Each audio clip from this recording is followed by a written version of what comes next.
back to another episode of Card Talk, a podcast where we spend a little bit of time in February talking about the best and worst of the game. I'm your host, Dave Walsh. And I'm Grant Thompson, just along for the ride. And I'm Ted Bannock, and I love talking about superlatives. Oh, yeah? Is that true, Ted? Yeah, that's probably going to be my thing, so just brace yourselves. And there are some superlative patrons we'd like to thank. Yeah, I mean, what I know is of all the patrons that exist in the world, the patrons of our show are the best. Are the best ones. They are the best. They are the best. And so, in alphabetical order, I would love to give a shout out to all our patrons. So let's see if I can do it all in one breath. Ready? There's Alex, Brandon, Carl, Daniel, David, Edmund, Jake, James, Jason, Joe, Joseph, Joshua, Justin, Kyle, Lewis, Matt, Mike, Dominic, Niall, Peter, Phil, Robert, Russ, Scott, Sean, and Vardane.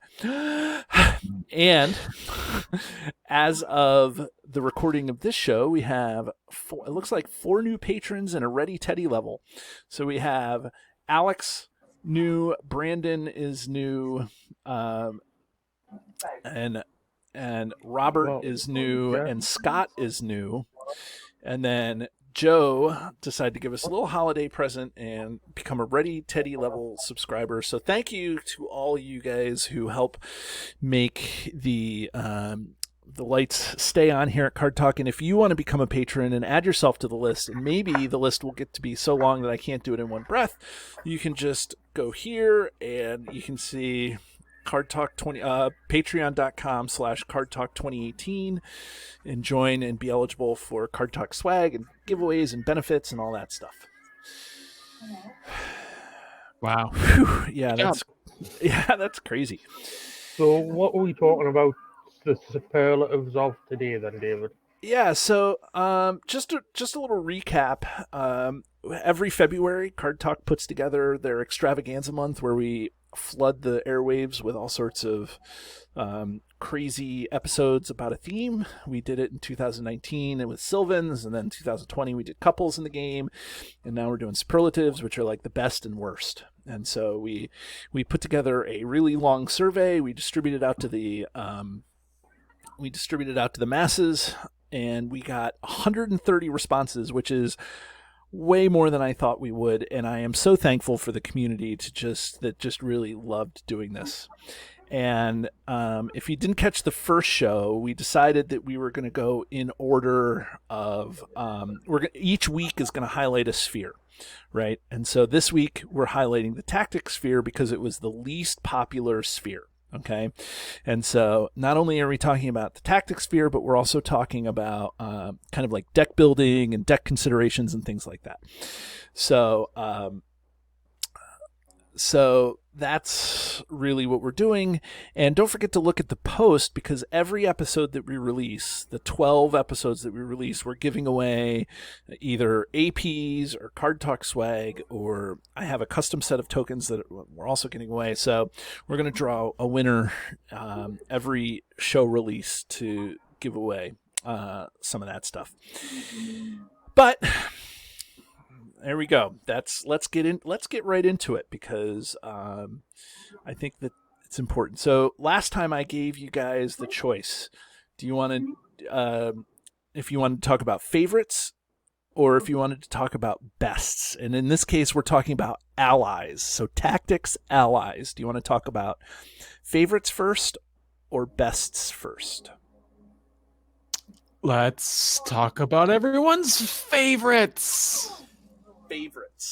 Okay, favorites is I found putting this survey together is that favorites kind of are it's a lot more spread out. But when you give somebody when you say, hey, you got to pick the best one, like, it's a little more succinct. But in this case, they both were kind of spread out. So favorites, I just recorded like the top 5. Okay. And how do you want to do this? Maybe before we get into the community's favorites, maybe we should go around the table and ask what your guys' favorites are. So Grant, what's your favorite tactics ally? Give us like the 30-second reason why. Grimbjorn is not a tactics ally, so we can't. I know he's not a tactics ally, but I like Legolas. He's very good for what he does. I mean, yes, he costs 4, but he allows you a draw in tactics after he participates in an attack that destroys an enemy. So with his 3 attack, he's pretty much one-shotting anything, any of the weak little grunts. And then, obviously, when he's paired up with somebody, it gives you access to card draw within tactics, which tactics is sorely lacking. Obviously, you've got Legolas and you've got Forehammer, which are the 2 main engines of card draw inside of tactics. Right.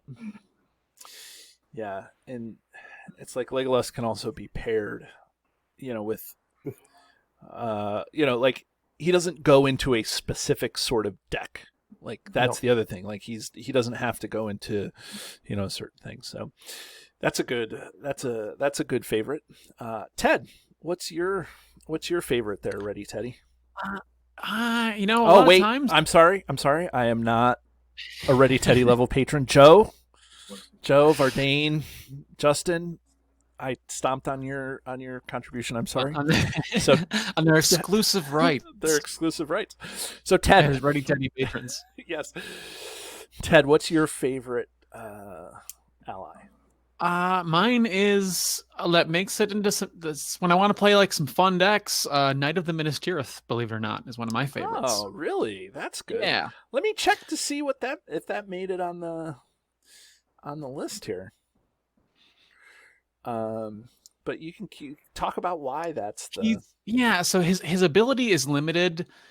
He's got just a quick recap: 0 3 cost, 0 willpower, 3 attack. I think no defense and 3 hit points. One defense. There you go.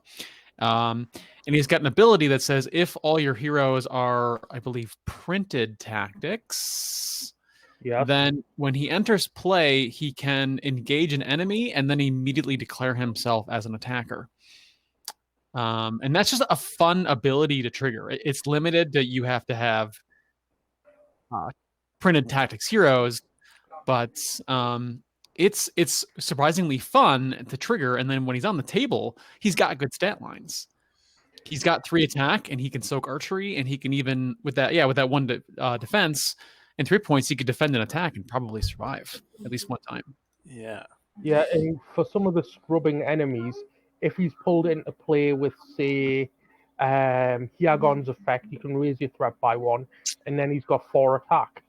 My favorite thing to do is play him with Tactics Hiagon, because then you play him for 2, and then you boost the attack to 4, and that extra 4 a lot of times will kill a much wider range of enemies. And you can take it from anywhere. Staging area, another player. It's awesome. Super fun. So just so you know, the Knight of Minas Tirith did not make the list of favorites at all. Did Legolas, just out of curiosity?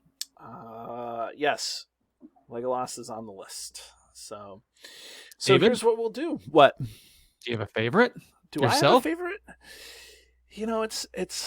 It's tough because it's almost like favorites are like what have you done for me lately? And so I went through no, but like you're playing a deck, and I'm all into hobbits now, and like Farmer Maggot may have been, but then I'm kind of down on Farmer Maggot a little bit, and then Boromir may have been at one point, and then I'm kind of down on Boromir, and so it's kind of like date night. It's like who took you on the best date? Yeah, it's like, but it's who took you on the most recent date. That's not even who took you on the best date. It's like and so now I'm building these strange Rohan decks, and I'm like Tactics Elfhelm is pretty cool. So I don't know. So it's hard for me to say which one's my favorite. The Defender of the Ramos was one of my favorites for a long, long time. 4 defense, 1 hit, cheap 1 defender. Yeah, the only thing that would make him better is if he had Sentinel. Yep. Or 2 hit points. Yeah. But I see why they didn't. But I mean, so for me, favorites are hard to identify. But let's go through the list. There was 2 on the very top of the list, and then it went down from there, obviously. But by far and away, there was one ally that had 22, and then one ally with 15, and then the next 3 there was 8, 8, and 7. Well, you said Legolas was on the list. So here's the question: where is Legolas on the list then? Grant, where do you think Legolas is on the Me list? personally, I'd put him at number 1 or number 2. Number 1 or number 2? Ted, where would you put Legolas? Yeah, I think he's at the top also because he's really good. And I think like people love drawing cards, so I'm gonna probably. Our last show just talked about card draw. Yeah, right? I feel like he is number 1. I think he's number 1 favorite to play. Yeah. He is. He's number 1. 22 people made him his favorite. And I think that as I'm like moderating this discussion, like when you think about favorites, and it was an open-ended question for 22 people to say that, like, because you could put any tactics ally in there. Like, I think that means that's pretty good. So now we have 2 through 5 to try to, number 2 at least. So I'll give Grant, what's your guess for number 2 tactics ally? Second best tactics ally. I'd like to say the Honor Guard. Okay. You know what? I'm going to say Honor Guard. Okay. Ted? And we're still on favorites, right? Favorites, not best, yeah. Yeah, okay. I'm going to go with Booming Ent. Booming Ent. The Booming Ent there was people who did put the Booming Ent in there, but it was low on the list. So okay. So the answer, number 2 on the list, was Beorn. Another core set card. 15 people just love that. And again, in the last episode, we talked about how, there was a significant number of people who don't own the whole card set, the whole card pool that were answering this. And, so for Beorn to be on that list, like, and who knows, maybe he's a favorite for a lot of other reasons too. Like, he has great artwork. He's got, he's amazing. He's a great tactics ally. Like, you bring him out with Immerhill, that's super fun. He's just fun to play. He can show up again. You use his ability, he gets shuffled back into the deck. You don't have to discard him. So there's lots of fun things. I won't suffer through any of the other make you guess some of the other ones, but can we hear the top 5? Yeah. So the other 3, so Gondorian Spearman was up there. That's like a core set. I don't want to call it a core set staple, but the Gondorian Spearman gets you out a lot of jams. Oh, definitely. Eagles of the Misty Mountain. Oh, yeah. Yeah, that's especially with the current resurgence of Eagle Death. Oh, I know. That's getting new players and the veterans who have the whole thing. And then the last one on the list is Boromir. Okay. Right. So with 7, and then after that it goes down to like 1 or 2, like 1 or 2 people saying that. And I think that that's a reasonable list. There's nothing, the Gondorian Spearman is a little shocking, but then I think about me playing the core set, and I'm like, oh, well, yeah, he was. I think people love to play direct damage decks. I think direct damage is like a fun way to build a deck, and he plays right into that. Gondorian Spearman with the Spear of the Mark, not Spear of the Mark, Spear of the Citadel. He's really key to that deck. So for it to be, but it's not the best deck. It's just kind of fun. Plus Phelan's 1 point of damage, then 2 points of damage off the Spearman with the Spear. There's 3 direct damage. Right, and then you Argalad, add another. Argalad, there's 4. So you could quite easily take down a 4 hit point, a 3 or 4 hit point enemy on direct damage from your hero and ally lineup. Right. Yep. Absolutely. So I think that's a pretty reasonable, and it's funny because it's very broad. It's elves and Beornings and Gondors and Eagles. And... One I'm surprised didn't make it was the Giant Bear. There was a vote or 2 for Giant Bear, but it wasn't like overwhelming. There wasn't an over. Yeah. Yep. But now that leads us into the best ally in the game, and there was one that was by far and away the best. The community thought was best. It wasn't like Tactics Eowyn had 60, and then the next one had 15. This one had 31, and then the next one had 13. So it wasn't as much of a spread, but it was still more than twice. Pretty sizable, yeah. Yeah. Is it Legolas again? Ted, what do you think? I am going to go with Marksman of Lorien. Oh, that made the list. That was on. Well, that people said Marksman of Lorien, but Legolas was still the number one. He really is the marksman of. Well, he's not of Lorien. He's the marksman of Mirkwood. Mirkwood. He's the Mirkwood marksman. Yeah. But guess what number 2 is? That's the thing. Is it Marksman of Lorien? No, it's not. Marksman of Lorien is not on this list. Is it Bjorn? No, Bjorn's number 3. Ted? As far as best goes, I would say people would throw their hat into. Man, there's so many. I think a Zane's probably up there. Zane only got 1 or 2. Oh, because he's great for his stats and his ability's good. Yeah. The number. Can you give when roughly it was released and which cycle it was released?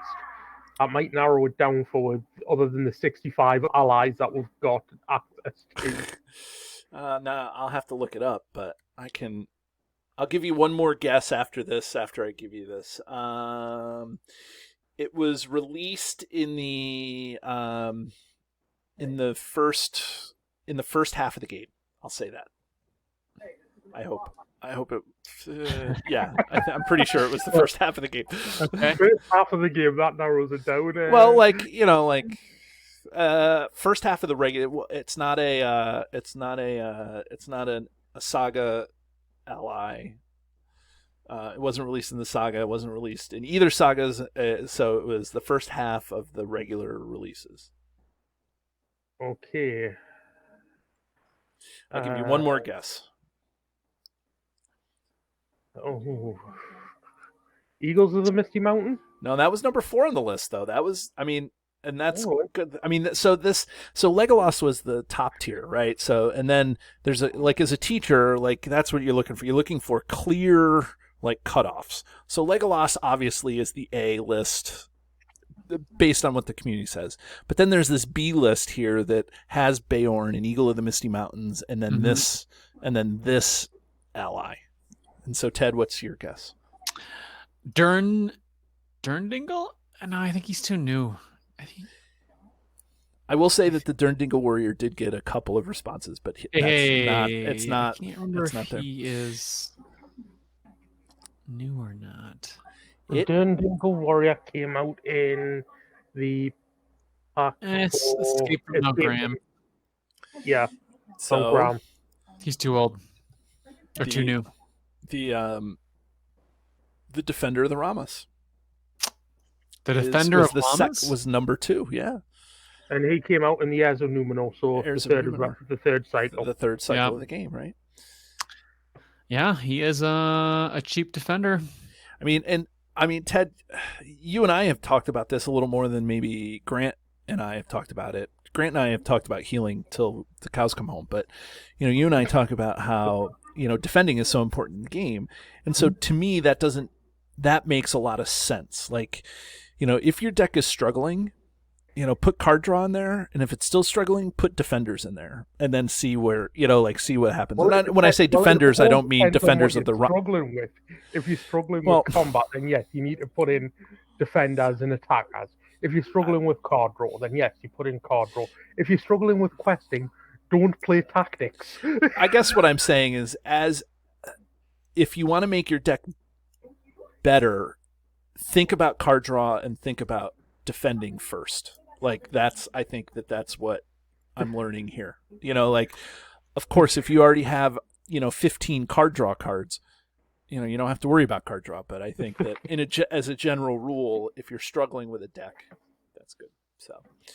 So is there any surprises? Do you guys have any surprises or cards that you would have put in as the best ally of the game, or do you think the community was right on here? Ted, Grant? Let me host the show here. Ted, what's your? I'm just kidding, buddy. Okay, great. Ted, what do you think? Do you think that there should have been something on this list that was best, or do you think it's I mean, pretty a accurate? lot of the picks make sense. Ally Bjorn, Eagles of the Misty Mountains, certainly popular. Legolas, certainly popular and good. Yeah, I mentioned Marksman of Lorien before, and I'm surprised because of how good Marksman is that it doesn't make kind of either list. But you said it was on. Yeah, let me just double check and see while what it is here. Let's see.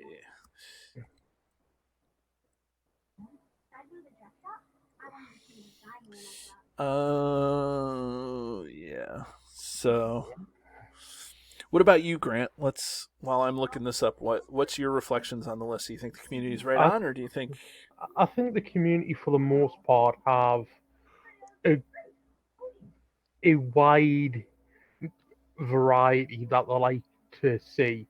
Obviously, Legolas on both lists, it's the top tier of tactics allies, and sometimes I think tactics, ally Legolas overshadows his hero counterparts because of the fact he's that good. Bjorn, again, another top tier ally.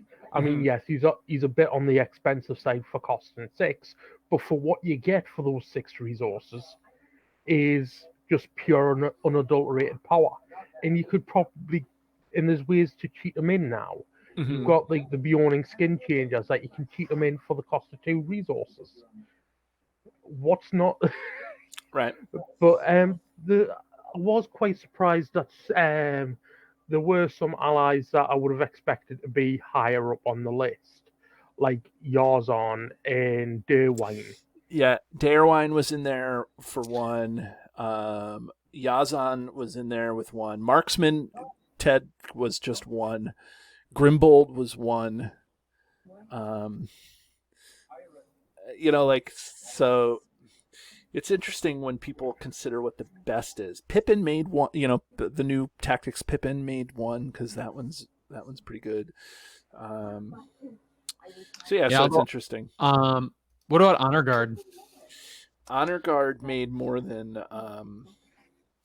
the Honor Guard was 1, 2, 3.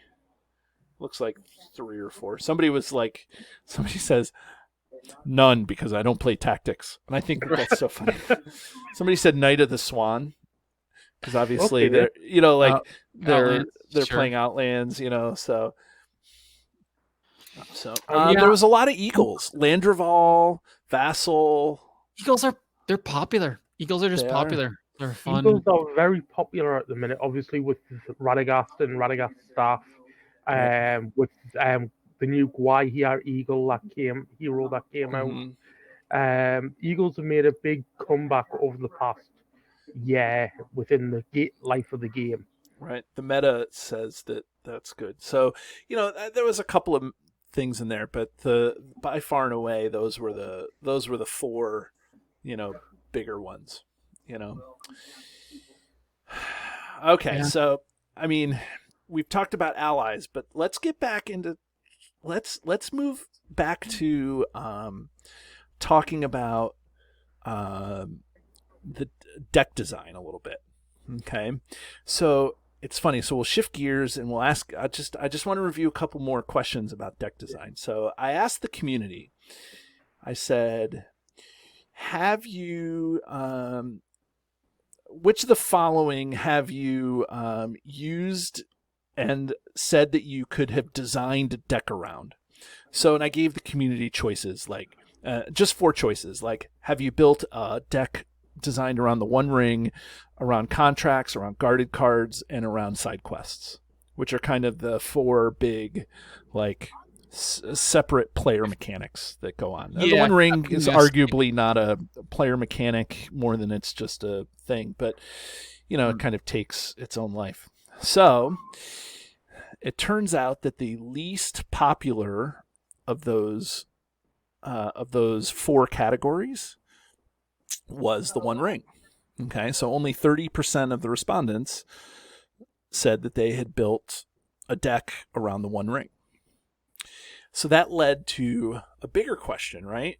Because the community, when the One Ring was released in the Shadow of the East cycle, the community was all like up in arms. There was some people that were vehemently opposed to it, right? Like the One Ring should not be included as a player card. It should be only used in the sagas because that's, you know.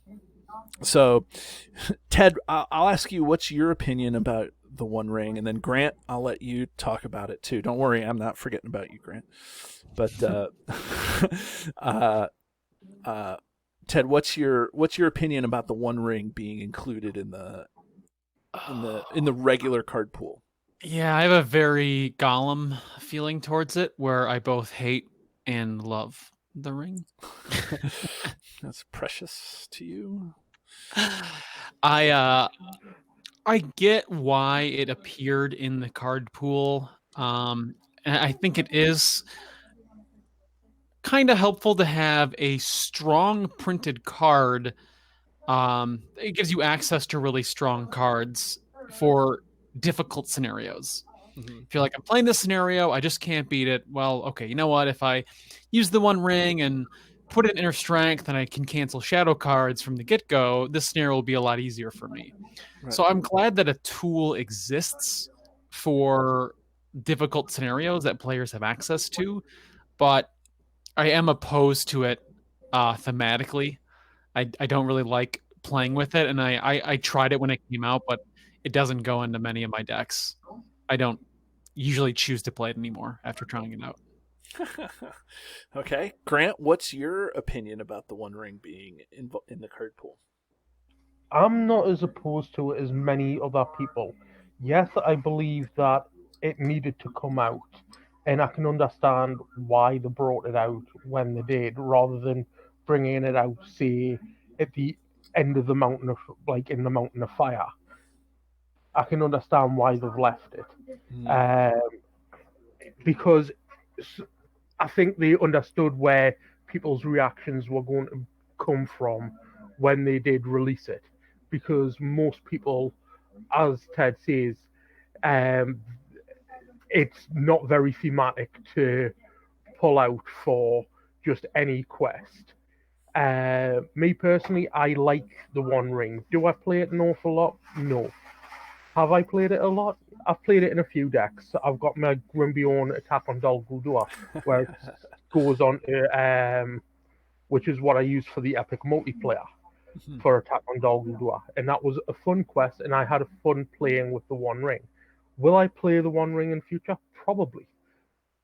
It's I equate it to it being the end of an age. They released the One Ring, and that's the end of the first age of the game.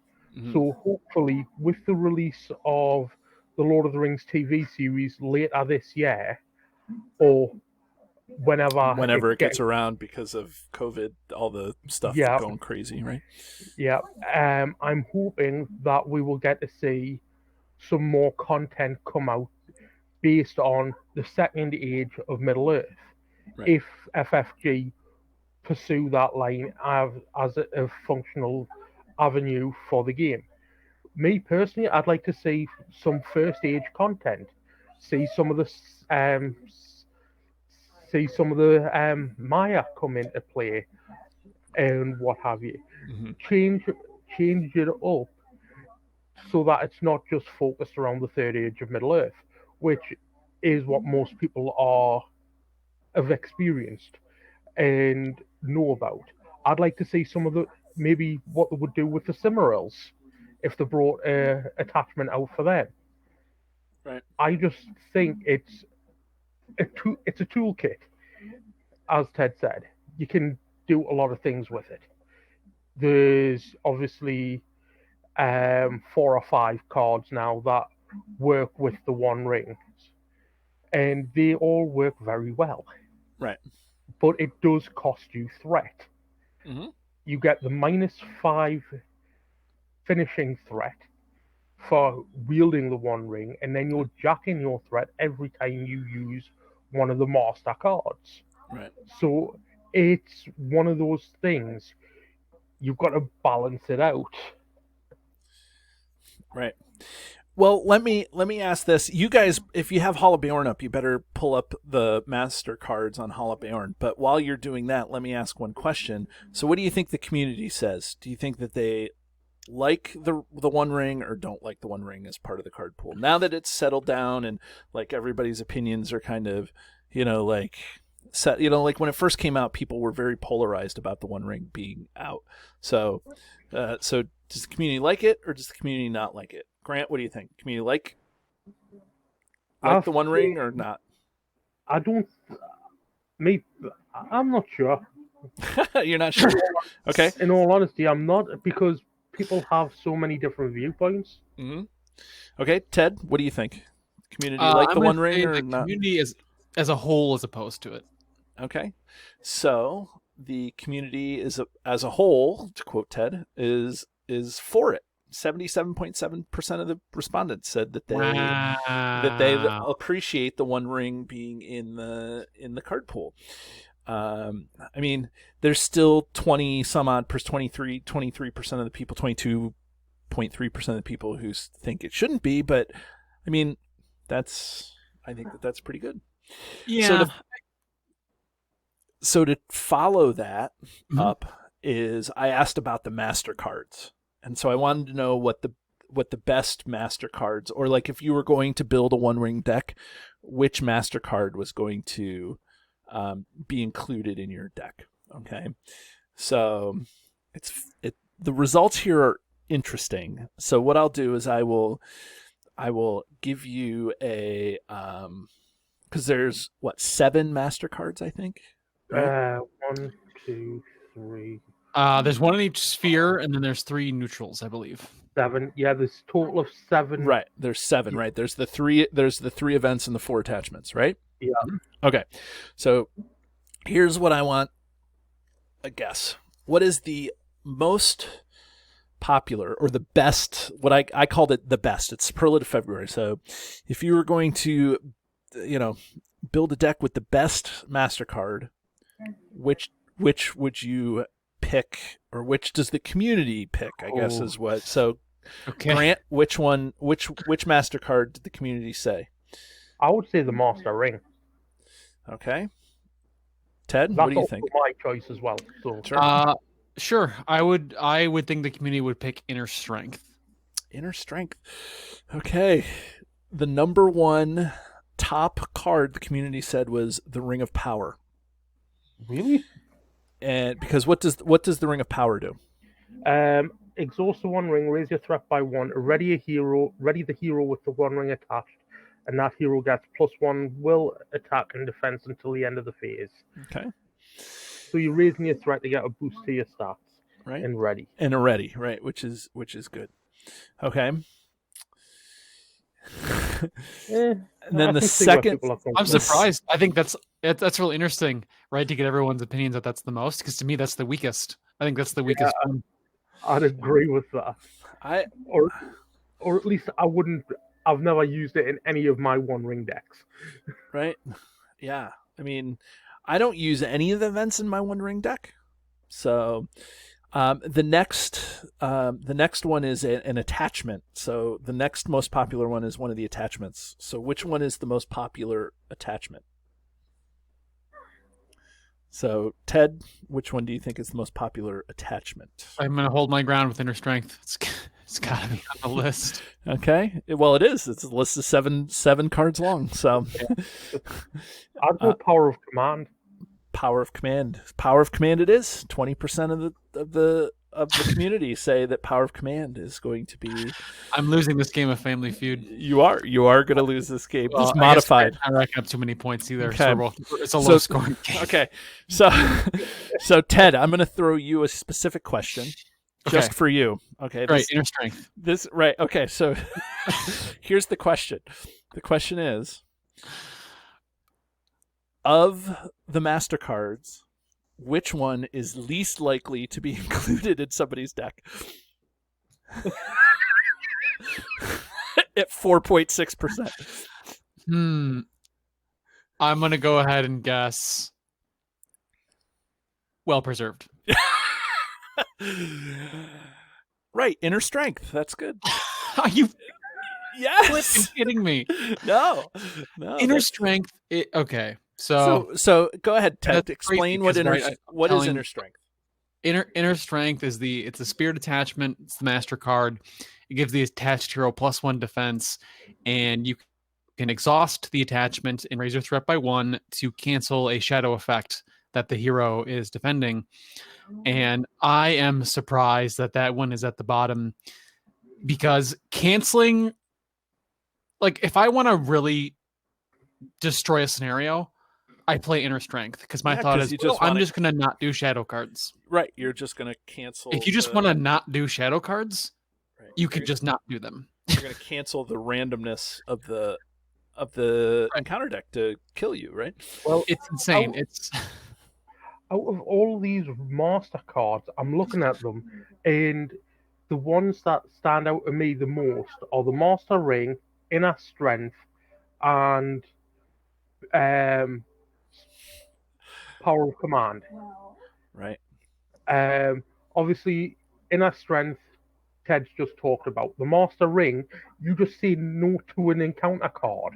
And yes, it then replaces itself, but it's like you get, say, a Doomed 5. Yeah, I'll just take a Doomed 1 instead. Thank you. Yeah.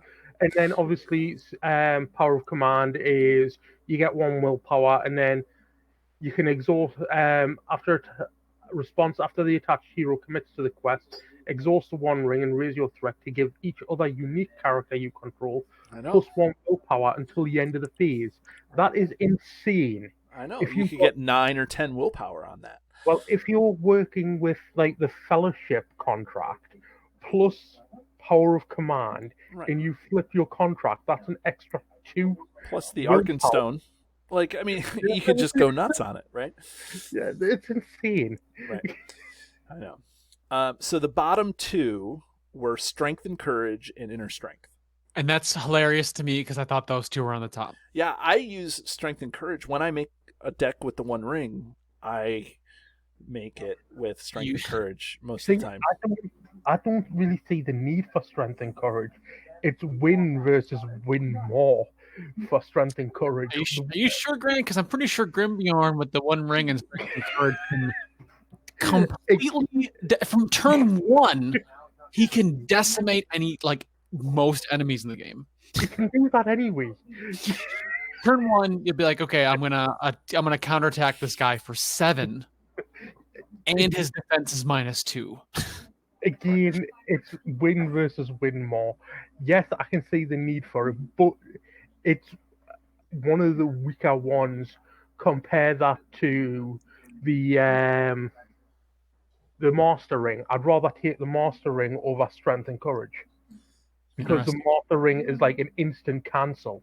You've got something so bad that's going to wipe the board state. Yeah, that's not happening. Right. Well, I mean, it was just really interesting that. Yep. Great survey questions, David. Yeah, I mean, when you think about the best and the worst in the game, and by no means is the community saying that Inner Strength is the worst in the game, right? It's a superlative. Right. So the superlative is, which master card are you going to include in a deck more than the other, more than others? So I'm not necessarily saying, which one's the worst and which one's the best. That's a little bit different question. But I mean, it's kind of interesting that, the Ring of Power, that puts a ready and gives the stat bonuses. I don't know. Like, it's interesting how that all plays out. So I'd really have dropped the Ring of Power and the Ruling Ring. Those 2 to me are 2 of the weakest. Well, the ruling ring is the third most popular. Yeah, combat action. Exhaust the 1 ring and raise your threat by 1. Choose a non-Nazgul enemy engaged with you until the end of the phase. That enemy cannot attack you. Right. So it just doesn't make sense. You've got defenders for a reason. Right. Yeah. I mean, yes, I can see the need for that. Sometimes you don't have a defender ready. There's been a few gameplays where I've died because I've been exhausted and I haven't been able to defend the attack, and I've had to take it undefended. Everybody's had that. But at the end of the day, would I choose that over Inner Strength or the Master Ring to start in my hand. No, I wouldn't. Right. Would I have it in my deck? Yes, I've had it in my deck. Right. But I've never put the Ring of Power in my deck. I don't put very many of the cards in your deck in that deck. So, well, I mean we don't have any highly scientific yet arbitrary things to do again at the end of this show. We wrap it up here. Aside from the entire survey itself, like I said before. Right. The entire survey is highly scientific yet arbitrary. So, anyways, so this is what we'll do: is we will end this show here, and the next show that we have planned is going to be continuing on with tactics, and we'll tackle events and attachments. So this is right up Ted's alley. So, okay, okay, everybody, join us again as we talk about more cards from the survey. Have a great day. Do you love the content? Here's what you can do to stay connected. Become a patron. The money collected through Patreon goes into keeping the lights on here at the podcast. We love our patrons, and you can join at many different levels. Visit patreon.com/cardtalk2018. You can subscribe to us, whether you're watching our YouTube channel or you're listening to us in your favorite podcatcher. Hit the subscribe button to get notifications of all our new episodes. Didn't know we were an audio podcast? Find us by searching Card Talk to get access to our 120 plus regular episodes. Didn't know we were a video channel? Find us by searching Card Talk LOTR LCG on YouTube. And there you can find not only our regular episodes, but you can find our bonus playthroughs and other content related to the game. Want to get a hold of Ted, Grant, or myself? Feel free to email the podcast at cardtalk2018@gmail.com.